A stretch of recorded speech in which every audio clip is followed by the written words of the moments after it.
ಶೂನ್ಯವಾಗಿದ್ದ ನನ್ನ ನೂರಕ್ಕೆ ನೂರರಷ್ಟು ಮಾಡಿ ಯೋಗ್ಯನೆಂದು ನನ್ನ ಕರೆದದ್ದು ನಿನ್ನ ಕೃಪೆಯಲ್ಲವೇ. ಶೂನ್ಯವಾಗಿದ್ದ ನನ್ನ ನೂರಕ್ಕೆ ನೂರರಷ್ಟು ಮಾಡಿ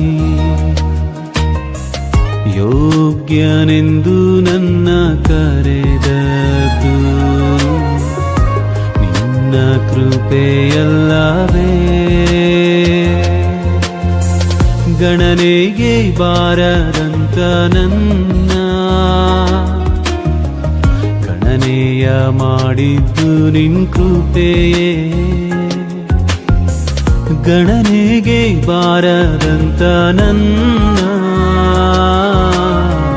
ಗಣನೆಯ ಮಾಡಿದ್ದು ನಿನ್ ಕೃಪೆಯೇ.